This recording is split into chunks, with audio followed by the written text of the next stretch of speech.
So this thought exercise is based on a typical NFT drop. This one is for something Halloween themed NFTs, Nifties. And they're done in a progressive way. Like sometimes they'll just tease them and preview them and then drop them all let people mint them at some minimum price. But on this one, they do sort of a roadmap where zero point zero 0.06 ETH, that's the initial floor price, like the minimum price, and then there's bonuses and things that take place as it goes forward. Like when 50% are minted, there's merchandise. When 75% are minted, purchased, there's charity.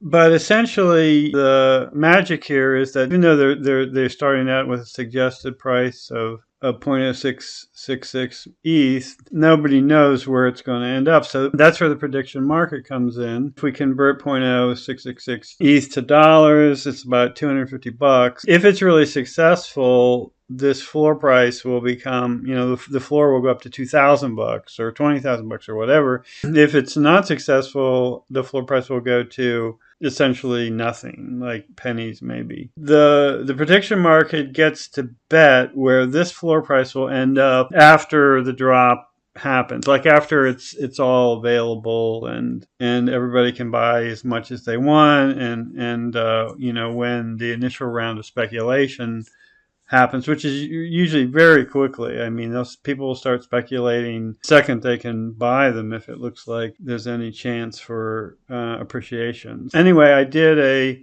a rough little flow chart on how we could do a prediction market that would predict the price of Nifties. And at the top, I sort of have a user wallet, and then there's some discourse layers, and there's smart contract and blockchain layer, and sort of a treasury for the project. And then on the bottom, there's like reputation system. And then left to right, there's a suggestion phase where somebody suggests a Nifty and then people vote on it using discourse to see whether they want to enter it into the market. And then you have the actual prediction market, and then you settle based on who basically award all the money that people bet to the person who had the best bet. Did it go to 2 cents or did it go to $20,000? So anyway, I'll just quickly walk through a couple of these steps to flesh out some of the interesting parts of the flow. The round ones are like users starting to flow. The triangles are decisions, obviously, and the squares are process. So the user suggests an NFT, and then they have to stake it.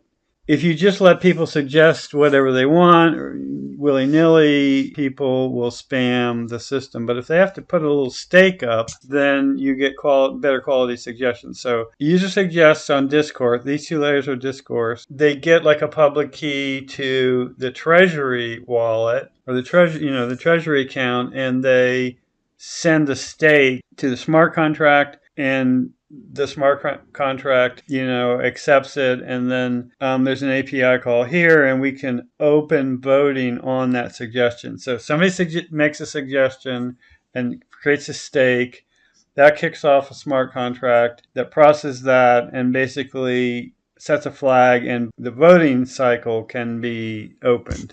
People vote on the suggested NFT through the UI. Votes are registered, sent to the smart contract and recorded. There's one nuance where people with higher reputation can have higher weighted votes. There's a possible way to increase the quality of the voting. This reputation layer can be accessed either for reads or for writes at any time in the smart contract process. So after 2 weeks of voting or whatever makes sense, there's a decision where, is there enough votes? If it's over the minimum votes, the suggestion is accepted. If not, if there's less than the required votes, the suggestion is rejected and the stake is retained. The user doesn't get the stake back unless they're a high rep user. There's some possible nuances there. So now we move into the prediction market phase where users enter their guesses. So I guess this Friday the 13th Nifty will be valued at $20,000 after the drop.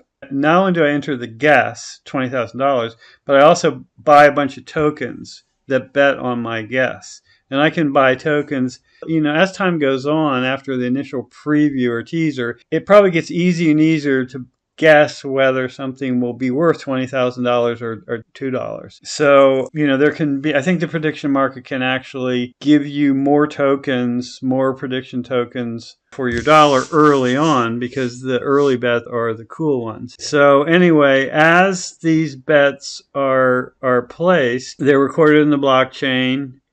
And as the thing progresses, the price predictions are displayed on the site along with how many bets for each prediction. So that's the core of the prediction market there. You could sort of see, even before there's a full launch, what the wisdom of the crowd says about, is this a worthwhile Nifty? And then at that point, after you reach some predetermined time, when you're going to settle this thing, smart contract logic says the users who did not guess the correct floor after drop forfeit all the tokens that they bet. The winner, who was closest, is given 90% of everybody's tokens in the market for this particular Nifty. 10% goes to the treasury or whatever. So here's the winner's purse up here, and the payment being dispersed from the blockchain, the count,